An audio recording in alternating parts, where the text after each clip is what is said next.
যেই জীবন চলে যায় ওই জীবন আর ফিরে আসে না, যেই সময় চলে যায় ওই সময় আর ফিরে আসে না রে বাবা।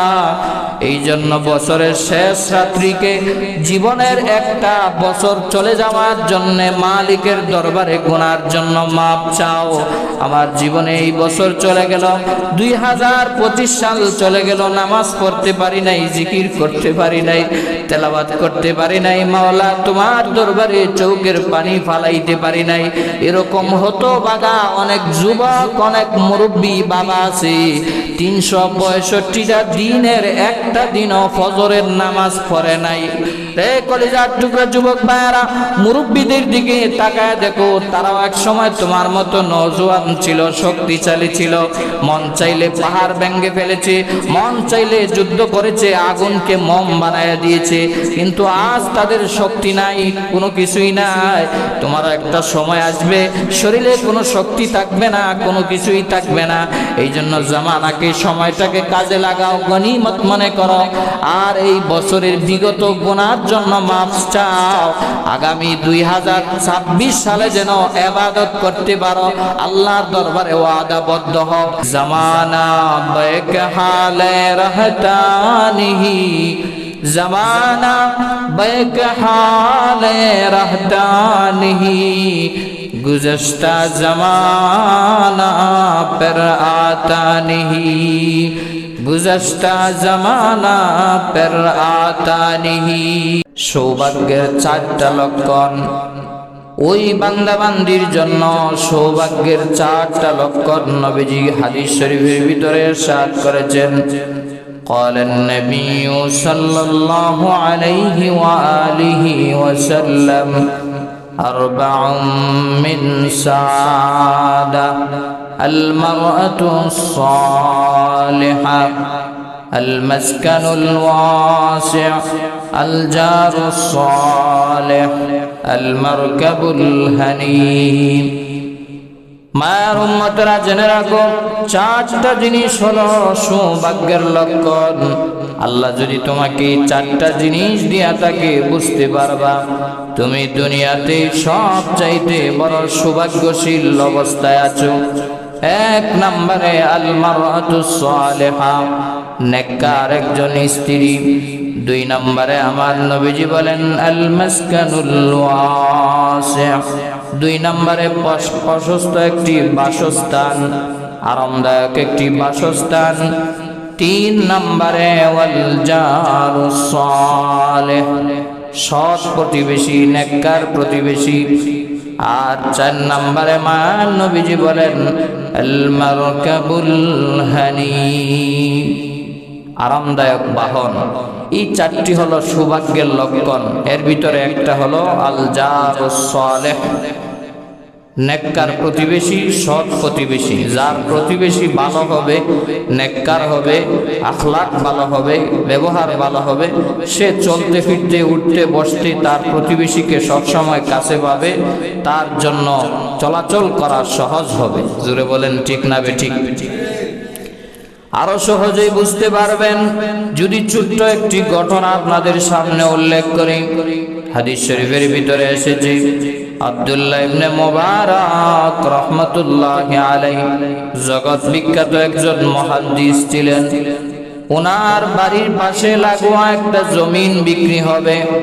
পার্শ্ববর্তী লোক যিনি জমিন বিক্রি করবে, উনি জমিনের যে দাম, এই দামের চাইতে আরো বেশি দাম, দ্বিগুণ দাম হাঁকায়া বসে আছে।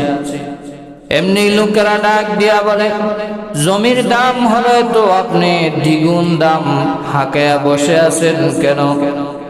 ডাক দিয়া বলে, লোকেরা তোমরা জানো না, আমার জায়গা জমিন যদি তুমি কিনতে পারো, প্রতিবেশী হিসাবে জগৎ বিখ্যাত আল্লাহর ওলি আব্দুল্লাহ ইবনে মুবারককে পেয়ে যাইবা। আর আব্দুল্লাহ ইবনে মুবারককে যেহেতু প্রতিবেশী হিসাবে পাইবা, এজন্য আমার জমিনের দামও দ্বিগুণ দাম দিয়া কিনতে হবে। এতক্ষণ মানুষ যারা বিড়াবিড়ি করতেছিল তারা এখন দাম বাড়ায় দিচ্ছে নেওয়ার জন্য, কারণ প্রতিবেশী হিসাবে জগৎ বিখ্যাত একজন মুহাদ্দিসকে বাড়ির পাশেই পাওয়া এটা কত বড়ই না ভাগ্যের বিষয়। এজন্য আমার প্রাণের ভাইয়েরা, আল্লাহ রাব্বুল আলামিন কোরআনে কারীমের ভিতরে সূরা নিসা 36 নম্বর আয়াতে বিভিন্ন হকের কথা আল্লাহ আলোচনা করেছেন। আমরা যেই পয়েন্টটা বুঝাইতে চাই সেটা হলো, আল্লাহ বলেন ওয়াল জারি জিল কুরবা ওয়াল জারিল জুনুব। আল্লাহ বলেন নিকটবর্তী প্রতিবেশী অথবা দূরবর্তী প্রতিবেশী, যে কোনো প্রতিবেশী হোক তাদের সাথে সৎ ব্যবহার করো, ভালো আচরণ করো। আল্লাহ রাব্বুল আলামিন কোরআনে কারীমের ভিতরে প্রতিবেশীর সাথে ভালো আচরণ করার আদেশ দিলেন। এই জন্য 1 নাম্বার, আমরা প্রতিবেশীর সাথে ভালো ব্যবহার করব, সৎ আচরণ করব। আজ আমরা এমন লোক, আমরা চাই ভালো জিনিস কিন্তু নিজে ভালো হতে চাই না, ঠিক না বেটি? আমরা চাই আমার পাশের লোকটা যেন ভালো হয়, নম্র হয়, ভদ্র হয়, ঝগড়াটি যেন না হয়, কিন্তু নিজে 2 নাম্বার, ঠিক না বেটি? নিজে ভালো হয়ে গেলে সব ভালো হয়ে যাবে। আমরা নিজে ভালো হইতে চাই না, আমরা চাই ওই মানুষটা কেন ভালো না, আমার পাশের লোকটা কেন ভালো না, অথচ নিজে মদ খায়, গাঁজা খায়, গান বাজায়, আরেকজনকে কষ্ট দেয়, ঠিক না বেটি? এই জন্য আমার প্রাণের ভাইয়েরা, প্রতিবেশী ভালো হওয়ার আগে নিজে ভালো হওয়া লাগবে। নিজে যখন ভালো হয়ে যাবেন তখন তামাম দুনিয়া ভালো হয়ে যাবে, তোমার কাছ থেকে আর কেউ কষ্ট পাবে না। এই জন্য মায়ার নবীজি বলেন, একজন প্রতিবেশীর প্রতি আরেকজন প্রতিবেশীর কয়েকগুলা হক রয়েছে। এর মধ্যে 1 নাম্বার হক হলো প্রতিবেশীর সাথে ভালো আচরণ করা। রাসূল করিম সাল্লাল্লাহু আলাইহি ওয়াসাল্লামের দরবারে জিবরিল আলাইহিস সালাতু ওয়াস সালাম উপস্থিত হয়েছেন। আম্মা জান আয়েশা সিদ্দিকা রাদিয়াল্লাহু আনহা থেকে হাদিস বর্ণিত। আম্মা জান আয়েশা সিদ্দিকা রাদিয়াল্লাহু আনহা বলেন, নবীজি বলেছেন, জিবরাইল আমাকে বারবার প্রতিবেশী সম্পর্কে অবগত করতেছিল। প্রতিবেশী সম্পর্কে আমাকে জিবরাইল বারবার আমাকে অবগত করতেছিল। আমার মনে হয় প্রতিবেশী মনে হয় সম্পদের ওয়ারিস হয়ে যাবে। এত বেশি তাকিদ দিতেছিল, আমার মনে হয়েছে যে প্রতিবেশীরাও মনে হয় ওয়ারিস বানায় দেবে। শুধু তাই নয়, হযরত আবু হুরায়রা রাদিয়াল্লাহু তাআলা আনহুকে নবীজি অনেকগুলা নসিহত করেছিলেন। এর ভিতরে একটা নসিহত হলো ফালইউহসিন ইলা জারি। রে আবু হুরায়রা, তুমি তোমার প্রতিবেশীর সাথে সৎ আচরণ করো, ভালো ব্যবহার করো। এই জন্য আমরা বুঝতে পারলাম প্রতিবেশীর সাথে খারাপ আচরণ করা যাবে না, ভালো আচরণ করতে হবে, সৎ আচরণ করতে হবে। এগুলো হলো 1 নাম্বার হক। 2 নাম্বার হক হলো প্রতিবেশীকে কখনো কষ্ট দেওয়া যাবে না। প্রতিবেশীর প্রতি আমাদের হক, তারা অমুসলিম হোক, অনাত্মীয় হোক, দূরের হোক, প্রতিবেশীকে কখনো কষ্ট দেওয়া যাবে না। আপনার বিল্ডিং করা আপনার বাড়ি, আর প্রতিবেশীর বাড়ি ভাঙ্গা টিনের ঘর, উপর থেকে ময়লা ফালাইয়া, পানি ফালাইয়া, আবর্জনা ফালাইয়া প্রতিবেশীরে কষ্ট দেয়, আছে না নাই? অভাব নাই। অথচ হজ করে, নামাজ পড়ে, সবই ঠিক আছে। এমনও প্রতিবেশী আছে গরিব অসহায় প্রতিবেশী, যার রাস্তাটা পর্যন্ত বন্ধ করে দেয়, আসা যাওয়ার রাস্তা বন্ধ করে দেয়। এই জন্য মায়ার নবীজি একবার বলেছেন, লা ইউমিনু লা ইউমিনু লা ইউমিনু।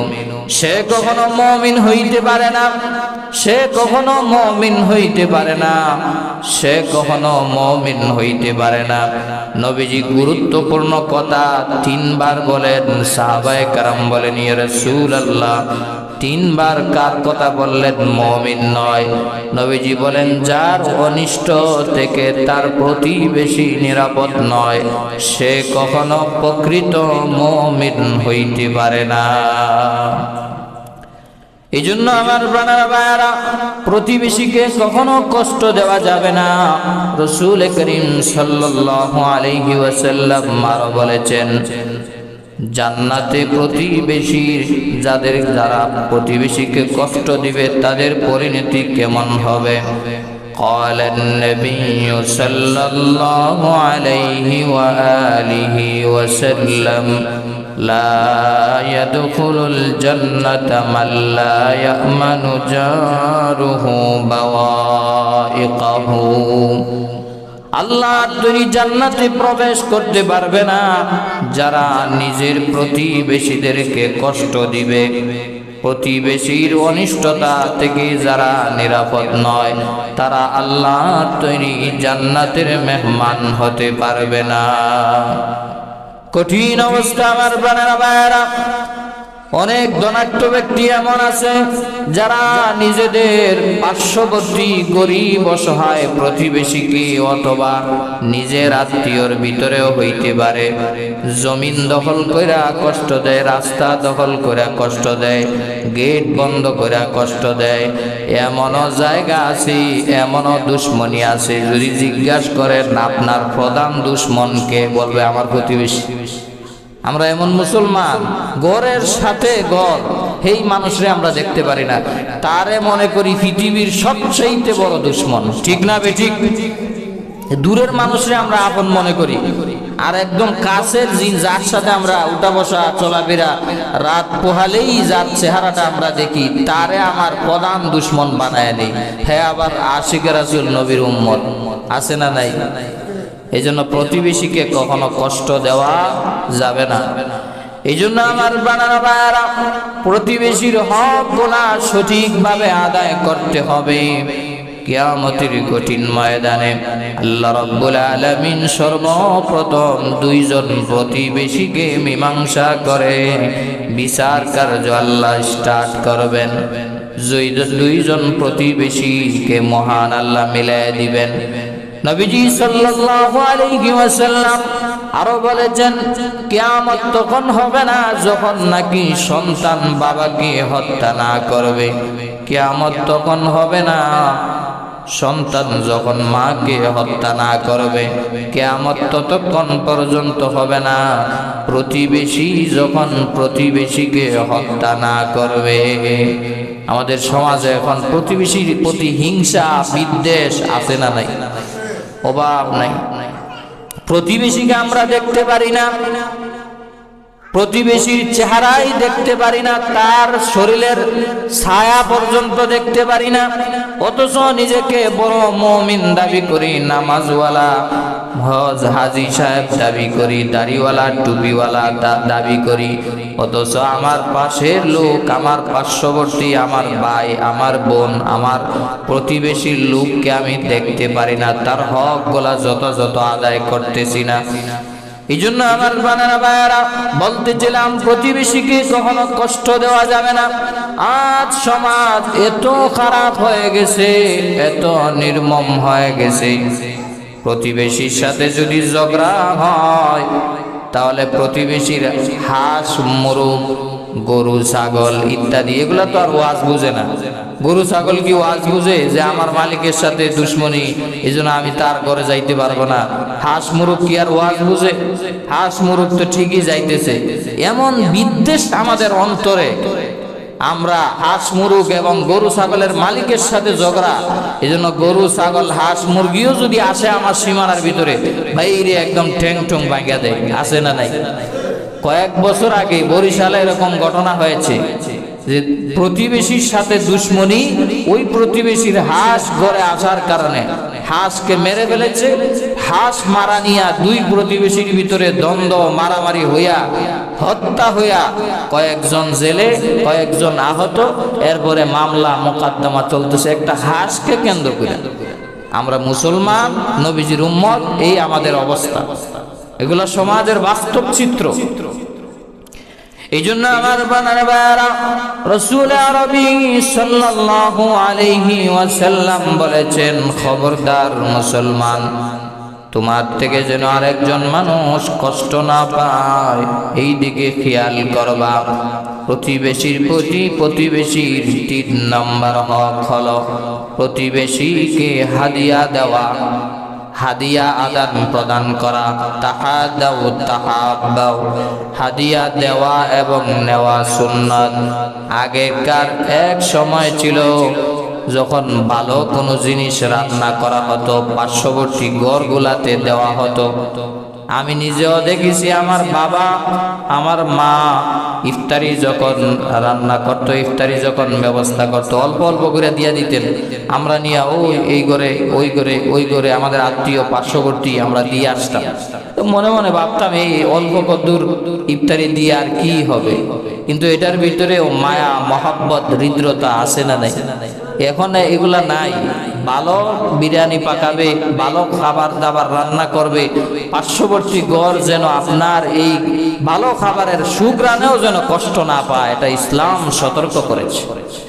এই জন্য মায়ার নবীজি বলেছেন, তরকারি যদি পাকাও, ভালো কোনো জিনিস যদি রান্না করো, ঝোলটা একটু বাড়ায় দাও, পানিটা একটু বাড়ায় দাও, পার্শ্ববর্তী ঘরগুলাতেও দেওয়ার চেষ্টা করো, তাহলে তার ভিতরে তোমার ভিতরে মায়া মহব্বত ভালোবাসা ঢুকে যাবে আল্লাহর পক্ষ থেকে। আজ তো আমরা একগুয়ামি হয়ে গেছি, আমি যদি ভালো খাইতে পারি তাহলেই ভালো, আর পাশের লোক মরলো না বাঁচলো এটা আমার দেখার কোনো বিষয় না। এই হলো আমরা মুসলমান, বড় ইমানদার মুমিন দাবি করি। এই জন্য আমার প্রাণেরা, আগের সমাজ অত্যন্ত ভালো ছিল। আগেরকার যুগের মানুষেরা নিজেরা ভালো খায় না, নিজেরা যতটুকু পর্যন্ত ভালো রান্না করেছে, আশপাশি প্রতিবেশীকে নিয়ে খাবার দাবারের চেষ্টা করেছে, কিছুটা হলেও দেওয়ার চেষ্টা করেছে। আর আমরা আজকে ভালো কোনো জিনিস রান্না হলে পার্শ্ববর্তী লোক যদি গরিব হয়, অসহায় হয়, দিন মজুর হয়, সে হতে পারে মাসে একদিন ভালো মাছ খাইতে পারে না, মাসে একদিন, বছরে 6 মাসে একবার গরু গোশত রান্না করে না তার ঘরে দেওয়ার চেষ্টা করি না, মনে করি আমি চলতেছি ভালো, এটাই ভালো। অথচ আমার প্রাণের ভাইয়েরা, আল্লাহ রাব্বুল আলামিন বলেছেন, তুমি তোমার পার্শ্ববর্তী প্রতিবেশীর প্রতি খেয়াল করো, এমন যেন না হয় তুমি পেট ভরে আহার করলা আর তোমার প্রতিবেশী খিদায় কাতর হয়ে গেল, তাহলে তোমার নামাজ, তোমার ইবাদত, তোমার বন্দেগী আমার আল্লাহর দরবারে পৌঁছবে না।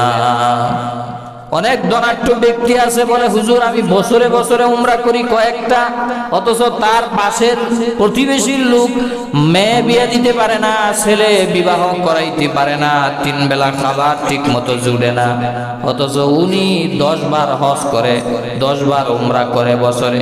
আর আমি আপনারা বড় উমরা হলো আপনার পার্শ্ববর্তী যারা আছে গরিব অসহায় তাদেরকে দান সদকা করা, তাদের পাশে দাঁড়ানো, তারপরে আপনার বারবার উমরা করা। জুড়ে বলেন না ঠিক না বেঠিক? এদিকে আমরা খেয়াল করি না। সমাজ আজ নষ্ট হয়ে যাচ্ছে এই জন্যে, আমাদের ভিতরে ভালোবাসা নাই, মহাব্বত নাই, হৃদ্রতা নাই, একজন আরেকজনের দেখলে মুখ ফিরে চলে যায়। এটা কি মুসলমানের বৈশিষ্ট্য? এই জন্য আমার ভাইরা, মুসলমানের প্রতি মুসলমানের হক রয়েছে, প্রতিবেশীর প্রতি প্রতিবেশীর হক রয়েছে। দাওয়াত দিলে 4 নম্বরে দাওয়াত গ্রহণ করা। আজ আমরা গরিব লোক যদি কোনো ধনাঢ্য ব্যক্তিকে দাওয়াত দেয়, মনে করে হয়তো আমার কাছ থেকে কিছু টাকা নেওয়ার জন্য দাওয়াত দিয়েছে, তার দাওয়াতে যাই আমার প্রেস্টিজ লস করার দরকার নাই, যায় না। গরিবের দাওয়াতে বড় লোক যায় না। আবার যদি বড় লোক দাওয়াতের অ্যারেঞ্জমেন্ট করে কমিউনিটি সেন্টারে, গরিবরে দাওয়াত করে না।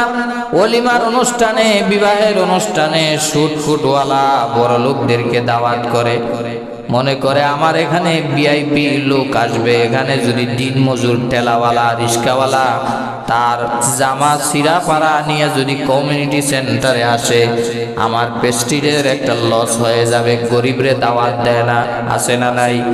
এজন্য মায়ান নবীজি বলেছেন, যেই দাওয়াতের অনুষ্ঠানে শুধু বড় লোক থাকবে, গরিব অসহায় থাকবে না। ওই অনুষ্ঠান বেবরকত হয়ে যাবে, আল্লাহ বরকত উঠায় নিবে। আমার প্রাণের মায়েরা, এক সাহাবী বিবাহ করলেন। সাহাবী এসে বলেন, ইয়া রাসূলুল্লাহ, ইয়া হাবিবাল্লাহ। সাহাবায়ে কেরাম বলেন, এই যে সাহাবী এসেছেন উনি বিবাহ করেছেন। নবীজি বলেন, ও সাহাবী, তুমি যে বিবাহ করলা আমাকে তো দাওয়াত দিলা না, তুমি কি ওলিমার অনুষ্ঠান করেছো নাকি? সাহাবী বলেন, ইয়া রাসূলুল্লাহ, আমি ওলিমার অনুষ্ঠান করেছি। নবীজি বলেন, রে সাহাবী, তুমি আমাকে দাওয়াত দেও নাই কেন? সাহাবী বলেন, ইয়া রাসূলুল্লাহ, আমি নিতান্তই একজন গরিব মানুষ, আমি কি দিয়া আপনাকে দাওয়াতের আপ্যায়ন করব, আমার তো কোনো ব্যবস্থা নাই। নবীজি বলেন, তুমি গরিব হও, অসহায় হও, কোনো সমস্যা নাই। আমি নবীজিকে যদি দাওয়াত দিতা, আমি নবীজি তোমার দাওয়াত গ্রহণ করতাম। সুবহানাল্লাহ। গরিবের দাওয়াত গ্রহণ করবেন। আমরা বড় লোক হয়ে অনেক সময় গরিবের দাওয়াত গ্রহণ করি না, আর বড় লোকরা গরিবরা দাওয়াত দেই না। এই দুইটা সমস্যা দাওয়াতের ক্ষেত্রে, এগুলা চেঞ্জ করতে হবে, মন মানসিকতা চেঞ্জ করতে হবে। মুসলমানের প্রতি হক, প্রতিবেশীর প্রতি হক আছে না নাই, এগুলা পালন করতে হবে। 5 নম্বরে, প্রতিবেশী যদি অসুস্থ হয় তাহলে তাকে দেখতে যাওয়া। এক মুসলমানের প্রতিও অপর মুসলমানের হক হলো অসুস্থ হলে দেখতে যাওয়া। আজকাল বাবা অসুস্থ হলে সন্তান বিদেশে বৈশা থাকে, টাকা কামাই করে আসতে চায় না।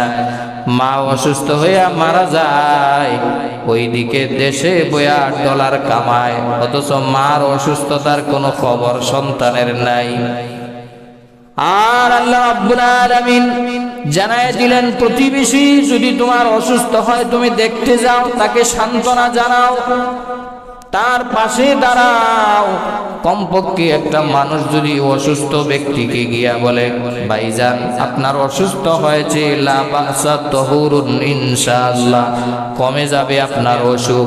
এইভাবে যদি একজন অপরজনকে সান্ত্বনা দেয়, চিকিৎসার চাইতে কথার মাধ্যমে মানুষ আরো বেশি সাহস পাইয়া ভালো হয়ে যায়। ঠিক না বেঠিক? আপনি যে সাহস যোগাবেন, অসুস্থ ব্যক্তির কাছে যে বলবেন, আরে দেখছি এরকম ক্যান্সার হইলে আর মানুষ বাঁচে না, এরকম মানুষকে আরো ভয় ঢুকায় দেয়। ঠিক না বেঠিক? কারণ ওই যে তার অন্তরের সাথে মিল নাই, সে দেখতে যায় ঠিকই, কিন্তু তারে গিয়ে আরো ভয় ঢুকায় দেয়, না এরকম রোগ হইলে মানুষ বাঁচে না। আজকাল রোগ হইলে হাসপাতালে গেলে, ডাক্তারের কাছে গেলেই আজরাইল কয়েকদিন পরেই দেখা করে, এরকম ভয় ঢুকানো এটা না। আপনি তাকে সাহস যোগাবেন যে না ভাইজান অথবা ভাবি, আপনার অসুস্থতা আল্লাহ দিয়েছেন, আবারও আল্লাহ সুস্থতার নিয়ামত দান করবেন। এইভাবে পাশে থাকা, তার পাশে যাওয়া। দাওয়াত দিলে কি করি আমরা? দাওয়াতের যে একটা কথা বলতে চেয়েছিলাম সেটা হলো, দাওয়াত দিলে আমরা খেয়াল করি যে আমাকে কার্ড দিয়া দাওয়াত দিল কিনা। বিয়ার ক্ষেত্রে যদি দাওয়াত কার্ড দিয়া না দেয় আর অপর দিকে কার্ড বিলি করে, আমি মনে মনে ভাবি যে অন্যদিকে কার্ড দিয়া দাওয়াত দিল, আমাকে কার্ড দিয়া দাওয়াত দেয় নাই, অর্থাৎ আমাকে অবহেলা করেছে না, এটা মনের ভিতরে ধারণা না নেওয়া। পার্শ্ববর্তী লোক আমাকে দাওয়াত দিয়েছে, দাওয়াত গ্রহণ করা। এরকম সমাজে অনেক পেস লাগানেওয়ালা মানুষ আছে যে কার্ড দিয়া দাওয়াত না দেওয়ার কারণে ফোন ধরায় দিয়েছে, যেদিকে বিবাহ হবে জামাইয়ের পক্ষ অথবা কনের পক্ষের সাথে ফোন দিয়েই জানাই দিয়েছে, মনে মনে ভাবতেছে কিভাবে বিবাহটা করাও আমি দেখতাম, যেহেতু আমারে দাওয়াত দেওয়া নাই। এরকম ফেস লাগানেওয়ালা লোক সমাজে নাই। ফোন করে জানাই দিবে যে একটু সমস্যা আছে, আপনি দেখে নিবেন, মেয়ের পক্ষের একটা সমস্যা আছে, অথবা ছেলের পক্ষ হলে ছেলের পক্ষের একটা সমস্যা আছে। ভাইজান কি সমস্যা? কি সমস্যা আমি বলবো না, আপনি একটু দেখে নিবেন। এরকম বেজাল্লা লোক আছে না নাই? অথচ রসুল বলেছেন আপনি তার দাওয়াত গ্রহণ করবেন, তার পাশে থাকবেন, দুঃখেও থাকবেন, সুখেও থাকবেন। কারণ দূরের লোক তার পাশে থাকবে না। আল্লাহ না করুক আপনার বাড়িতে যদি আগুন লেগে যায়, আপনার আত্মীয়, নিকট আত্মীয় যদি ডিসি, এসপি, আবার বড় ঊর্ধ্বতন কর্মকর্তা হয়, ওনাকে আপনি কাছে পাবেন না। কাছে পাবেন যিনি আপনার ঘরের প্রতিবেশী, তাকেই আপনি সব সময় কাছে পাবেন। জুড়ে বলেন ঠিক না বেঠিক?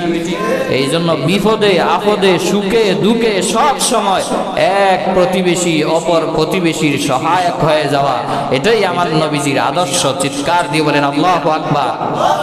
শুধু নবীজির মিলাদের আলোচনা করলাম, নবীজির চরিত্র থেকে, সিরাত থেকে, জীবনী থেকে, আখলাক থেকে নেওয়ার চেষ্টা করলাম না। এরকম জন্মের আলোচনা জনমভর করতে পারবেন, জীবনের ভিতরে যদি গঠন না করেন বিন্দু মাত্র কোনো লাভ এবং ফায়দা হবে না। জোরে বলেন ঠিক না বেঠিক?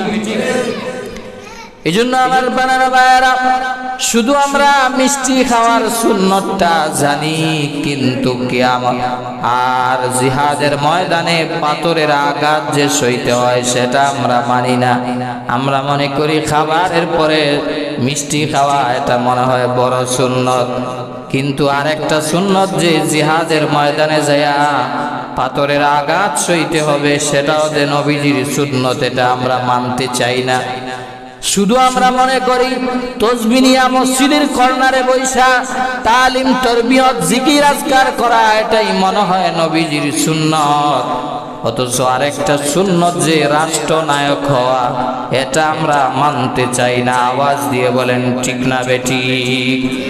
সুন্নত নয় শুধু দাওয়াতের মেহমান, সুন্নত নয় শুধু দাওয়াতের মেহমান, সুন্নত নয় শুধু খাওয়া শেষে মধুপান, আরো কিছু সুন্নাত আছে তুমি জানো কি? জানলেও জীবনে কখনো তা মানো কি? সুন্নাত নয় শুধু নির্জনে ধ্যানে যাওয়া, আর সুন্নাত হলো পাথরের আঘাত সওয়া। সুন্নাত নয় শুধু মেস্তরাতে যাওয়া, আর সুন্নাত হলো রাষ্ট্রনায়ক হওয়া। ঠিক না বেঠিক? মহব্বতে তার খালিদ উমর আলী আবু বকরের মতো পাশে থাকো কি? আরো কিছু সুন্নাত আছে তুমি জানো কি? জানলেও জীবনে কখনো তা মানো কি? সুন্নাত নয় শুধু দাওয়াতের মেহমান, সুন্নাত নয় শুধু খাওয়া শেষে মধুপান, আরো কিছু সুন্নাত আছে তুমি জানো কি? জানলেও জীবনে কখনো তা মানো কি? জুড়ে বলেন মারহাবা।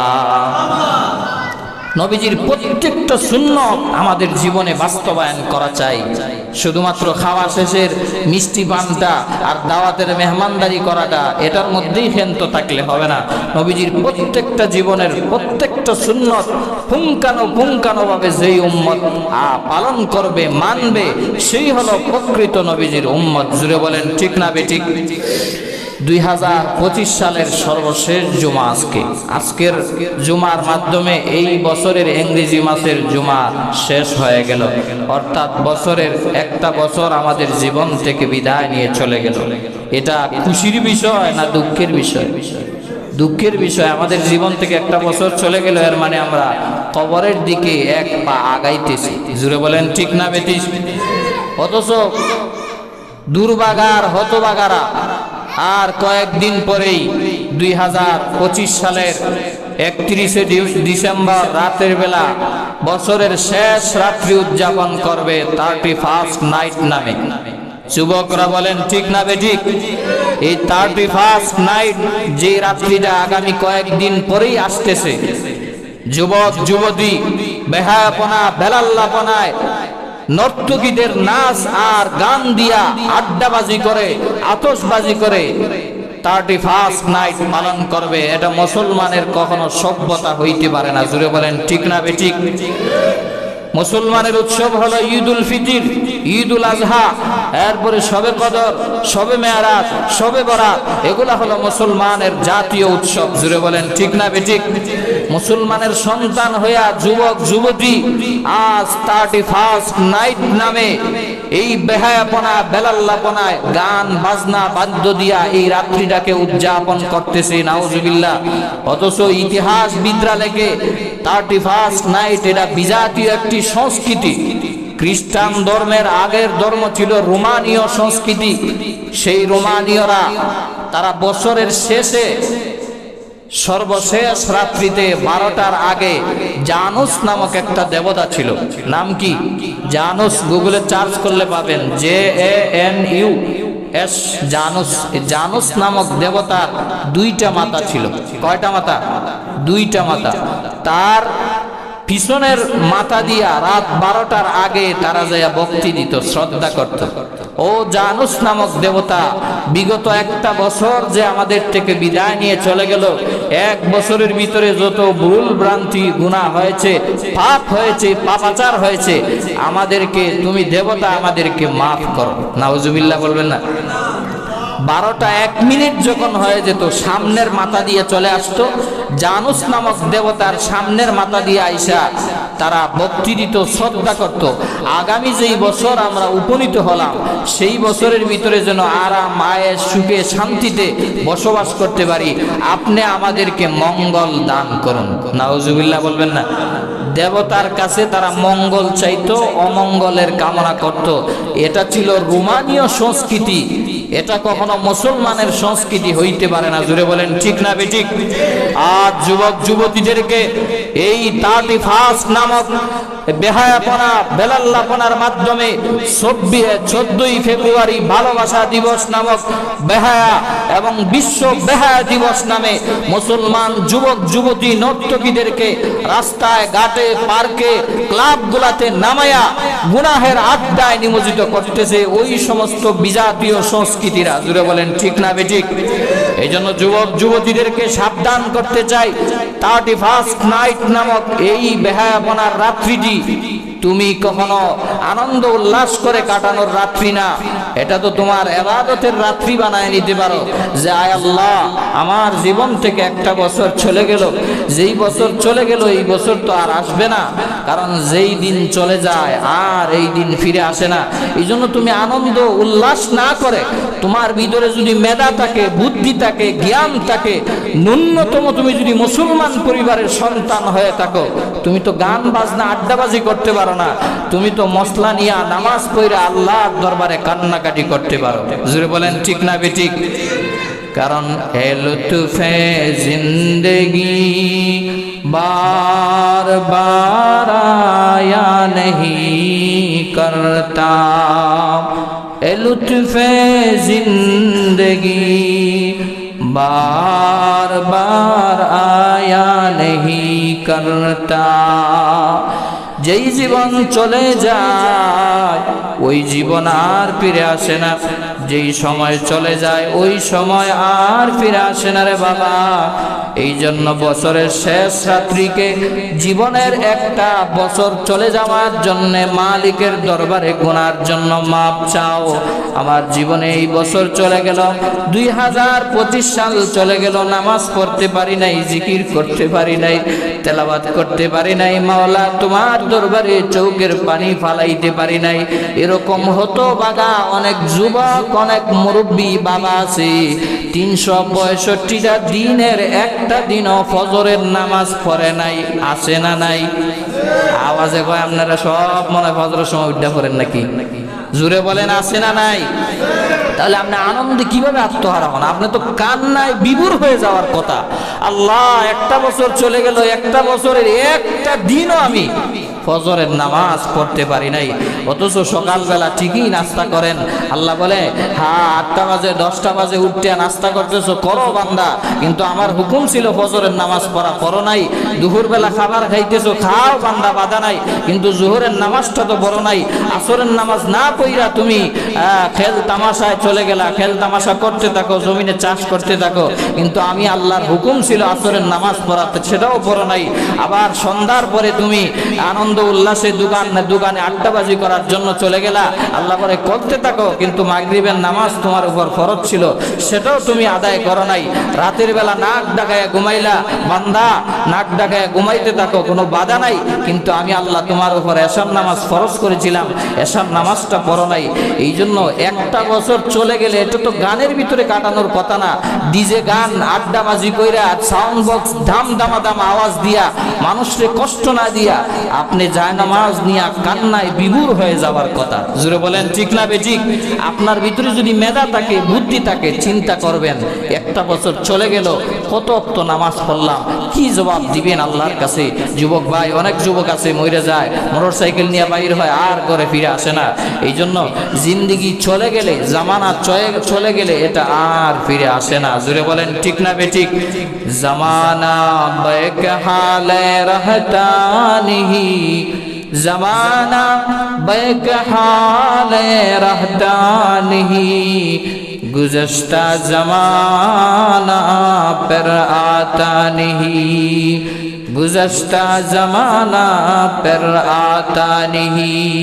রে কলিজার টুকরা যুবক ভাইরা, মুরব্বীদের দিকে তাকায় দেখো, তারাও এক সময় তোমার মতো নওজোয়ান ছিল, শক্তিশালী ছিল, মন চাইলে পাহাড় ভেঙে ফেলেছে, মন চাইলে যুদ্ধ করেছে, আগুনকে মোম বানায় দিয়েছে, কিন্তু আজ তাদের শক্তি নাই, কোনো কিছুই নাই। তোমার একটা সময় আসবে, শরীরে কোনো শক্তি থাকবে না, কোনো কিছুই থাকবে না। এই জন্য জামানাকে, সময়টাকে কাজে লাগাও, গনিমত মনে করো, আর এই বছরের বিগত গুনার জন্য মাফ চাও।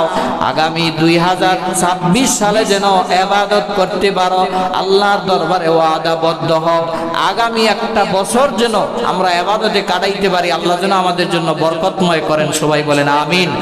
আর যেহেতু রজব মাস চলে এসেছে, রমজান মাস সামনে চলে আসবে, আমরা রমজান মাসেরও কিছু প্রস্তুতি নেওয়ার চেষ্টা করব।